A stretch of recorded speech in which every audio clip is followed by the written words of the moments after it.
Well, it's time for our State of the Nation conversation, and in studio I'm joined by the firebrand Senator for Tana River, Danson Mungatana, and we're going to speak about the current state of the nation. Mheshimiwa, karibu sana. Thank you, John. Thank you for having me here. Yes, absolutely. Let's begin with the party from which you were elected. Yes. It appears like a divided house today. The Deputy President issuing a statement on one hand, the Secretary General on the other. The Governor for Nairobi is saying different things about the unity of the party. Is your party a divided house? No, John. Let me tell you. Yes. In politics, when you see things are boiling, it's a very good sign of internal democracy. And it's a good sign that there is space for disagreement. When you see people are always singing the same tune, talking the same words, just like in a house, if you are always having a spouse who is always agreeing with you, if it's a man or a woman, you just know one person is being oppressed. So unless you're running the Communist Party or something, if there is differences of opinion or differences of approach, differences of doing things, but at the end of it, we are still together. We may hold very diverse opinion on issues, we are still together. So I don't really see that we are divided as such. Yes. My only question is, Senator Mungatana, yes, when your deputy party leader stands in a national platform to accuse people close to the president of trying to manage politics in his backyard, you would still say that's healthy debate? You see, people, look at the age brackets here we are talking about. Look at where people are coming from in terms of the politics of the day, you know, and also relate those statements to the kind of maybe targets people have. My own take, and with a lot of respect, is that in a herd, and if I'm an avid watcher of wildlife movies, so normally when the young bulls are becoming big in a herd of buffaloes, they are not welcome. They are always hit, especially if you're showing like you might want to take over. It's the same thing. Whether there is a male dominant lion and there are others who are trying to come up, eventually they are chased away. And they will have to fight back. And for lions, sometimes the fights are lethal, and the old man is overcome and is chased away. So it is a normal behavior for the younger people to try and create space for their own space. And it is normal behavior for the older people to try and protect their turf. And so this, to me, is okay. Let it go on. Except the issue I would have is with DP. You know, the Deputy President holds a very high position.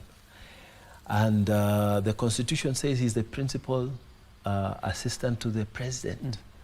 And principal assistant doing what? Helping him perform the functions of the office of the President. What are the functions of the office of the President?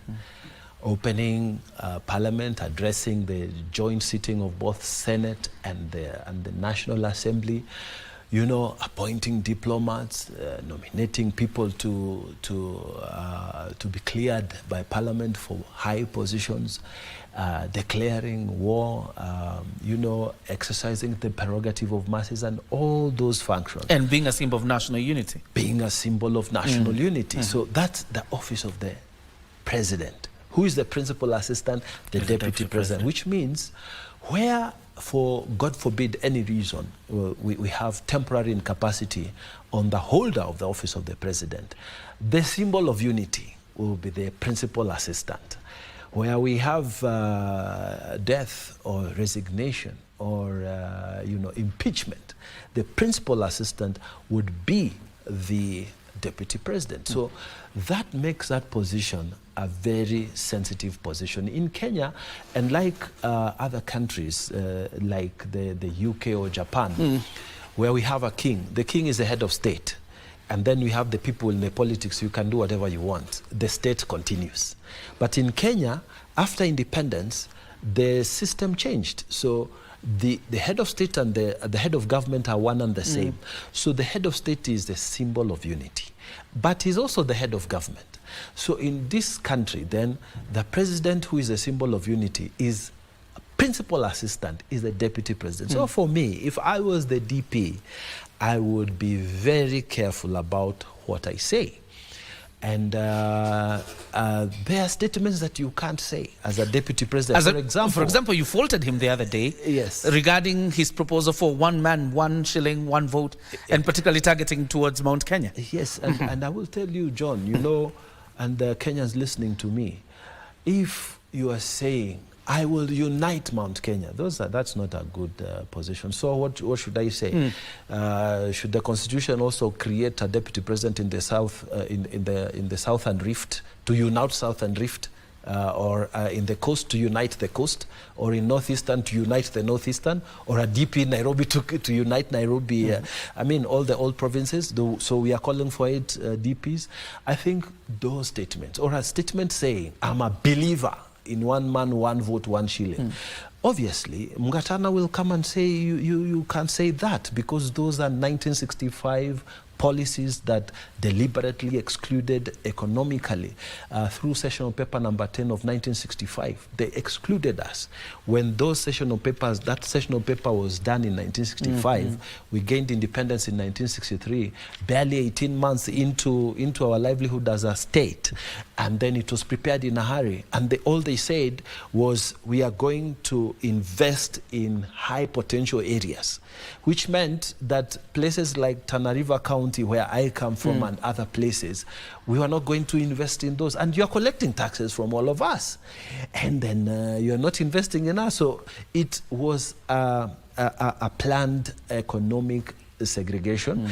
And then people would say, tunaenda Kenya. You're moving, you are in Kenya, but you're going to Kenya, which means we were actually segregated for a long time. So there are statements that in themselves do not inspire the whole idea of the symbol of unity. And for me, I would say, even if I believe in those things, if I was the head of state, and mind you, even the head of state believes in some of these things, but you have your governor. You know, if your governor says he needs more resources because he has more people, nobody will fault him. If the senator says, I need more money in my place because I have a higher population, he will have to contend with the other senator who says, no, my friend, you may have more people, but I have the sea. When you tax the port, you bring more money than any of those people that you are talking about in your county. So go and think about this. So me and him, we can contend, you know, senator to senator, senator to governor, and all this. But it should not be senator to the head of state or the deputy president. So for me, there are statements that I think if I were in those kind of position, I would be careful to mention them. Let me take you back to your party, Senator Mungatana. Yes. Is it likely that the friction we are seeing is brought about by the ongoing grassroots elections, so much so that once this is sorted, we are likely to see a semblance of normalcy, or there are other underlying issues that are simmering? John, I have to agree with you that anytime there is competition for power, and politicians are very sensitive on those issues, I have to agree with you that the theory that the current ongoing grassroots elections are in fact the major reason that you're going to see a lot of jostling, a lot of realignments, and a lot of power play that is going to come about. Because if somebody is feeling threatened, and if somebody is hearing, you know, John there is planning against me, or Peter there, or Kamau or Mungatana, or whoever is planning against me, I will start also planning against him. So I think we must have a bloodbath. It must happen. It's inevitable. It's inevitable because there will be casualties in these elections, and some people may walk away. Some people may stay wait to fight another day. Some people may feel completely uncomfortable after the national elections are done, and they're not sure whether because you see, you have to trust your party. You have to feel confident enough that this party will be with me when I need the ticket, you know. So I expect that there will be some bloodbath, but after that it will settle. And it will settle because we need to settle down to the business of governance. And everybody knows that party elections are not an easy job. And you could lose some very good friends because they could feel, oh, no, I'm not wanted. But I wanted to say this, and I give credit to our political party because they decided to take the walk, to take the risk. You see, the one side of it is that you may lose some good friends. The good side of it is that you will create excitement in the grassroots, which will help make that party very popular and very strong. So you may lose others, but you will pick others.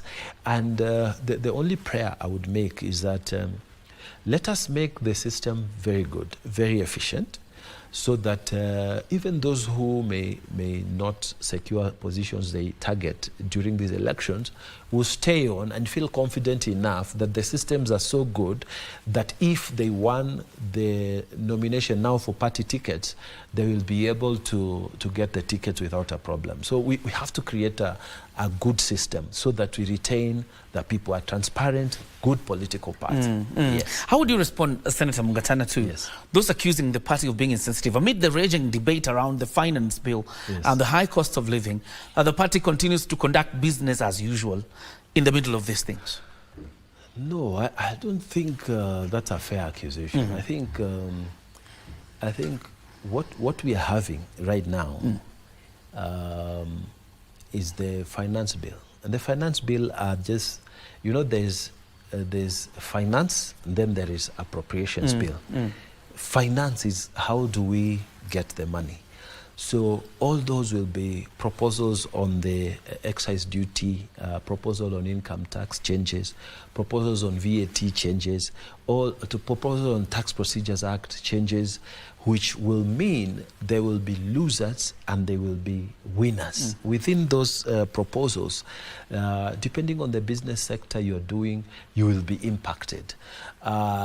You as an individual will be impacted. So all these are there are proposals which are on the table. And once all these proposals are taken, people will be impacted differently. And this is a normal thing that every government must go through.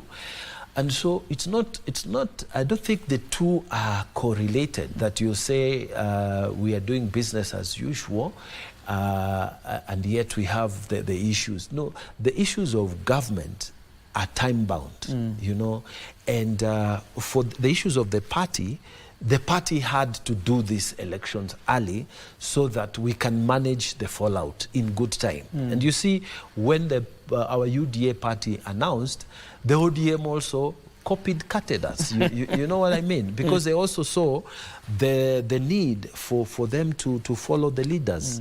And why? Because after all this, in fact, even when we announced and we said we are going to stagger, ODM also announced that they are going to stagger. So the two are really not related, because it was in the planning of the party that we would actually have to deal with these elections in good time so that we manage the fallout. But the government procedures, the processes, are such that you have to make proposals like the tax proposals which were done, I think it was on the 4th of May, if I'm not wrong, when the bill was tabled before the House. And then the tax proposals, with all the changes and whatever the discussions that are going to take place, they have to take effect on 1st July. So they are time bound. And then after 1st July, the new tax measures take effect. Those who gain, those who lost, whatever the case, the new tax measures must take place in 1st July. So the two are sort of like different. This is government, this is political party. All right. Yes. Before I let you go, Senator, there's one thing really generating heat, and it emanates from the coast region, Yes, and that's yes, the yes. ban of Mogoka. Yes. Because I think Embu County is up in arms saying it amounts to economic sabotage. Yes. Well, we've not seen much coming from Tana River in terms of what their policy decision really is. But Mombasa, Kilifi have already taken a position. I think Kwale has said it won't ban, but it will regulate the sale of the same. Where is this coming from? Bearing in mind that Mogoka is a crop under the Ministry of Agriculture. So there are two arguments that I think are very wrong. And I will say this with a lot of respect to my colleagues who are pushing these arguments. Number one, the argument that this is a cash group and this is our economic lifelines and whatever. So what are you saying? You're saying it's okay for my kids to die, to suffer, to become zombies, but you gain. I think that's a very weak argument. My pastor last Sunday said, and he was talking about corruption, Pastor Jesse Mwai, he said, those men and women, because he gave an example of himself, he said, my wife and I have sworn we will never put on the table to feed our children money that we never worked for, money that we corruptly accepted. And he said, if you're a civil servant, if you're a businessman, if you're a government person, and you're feeding your children with money that you stole, and you know you corruptly obtained that money, then you are feeding curses to your children, your family, and your generation that follows. I would say the same thing. If you are a drug baron and you're feeding your children nice holiday, good schools, good food, good businesses, with money that was obtained from killing other people, from making other people very useless, then you are swallowing curses, not only yourself, but your children. And the other argument I would want to say that is wrong, you cannot say this is the law and therefore we must follow it. The law is not made for, the man is not made for the law. It's the law that is made for the man. And when Jesus said, he was asked by those guys, the Pharisees, that why are you healing this person on a Sabbath day? He answered, he said, will you wait until the day the Sabbath has ended if your son or your ox has fallen into a deep? So let us say the law was made for man, not the man for the law. So if there is a problem with the law, and you see what the governors have responded to is a situation on the ground. What you need to do is to hear what can we do on this issue together. What can we do to solve the problem? But you cannot stand somewhere and say that's the law and we forget about it. Otherwise, we will not have a new constitution. We will not have independence, because even the laws, you have no, from where I sit, there is no compelling moral ground to obey laws that are against justice. You know, that's why we fought for independence, because the law at that time was saying Europeans are superior to us, and they were wrong laws. So let us say that if there are issues, let them be discussed and resolved. But you 100% support the ban. I support the ban because of what is happening on the ground, and from where I sit. People saying this is an economic sabotage, I would tell them there was a time we were growing tobacco in these highly productive areas everywhere until somebody discovered it is bad. And then what did they do? They changed to avocados, they changed to macadamia nuts, you know, and the economy still continued. You see, you can start the economy again. There was a time we used to use asbestos for roofing. Then we discovered it has cancer. I mean, we still changed. So economy can change, but you cannot replace the lives of people. So from where I sit, I think a lot of discussions need to go. And I thank His Excellency the President, because he has had a meeting with these people. The only place I faulted him was that he had a meeting with these people on the one side and then didn't have a meeting immediately on the other side. I think this whole idea of having one meeting one side and then saying the other people will meet with the minister, well, the other people don't want to meet the minister. They want to meet him as a person. And it should have been better to hear these ones today and tomorrow to hear these others and to make a decision when they are jointly together. It would have been better. But saying, I'm meeting these ones, then next week The minister will meet this one. That one, I'm not with him there. But I wish he would have this meeting very quickly, hear what these other people have to say, and then make a decision that will create harmony. Because at the end of it, it's really not about the law. It's about creating harmony on all these counties so that we can all have a piece of this country and live together as a nation.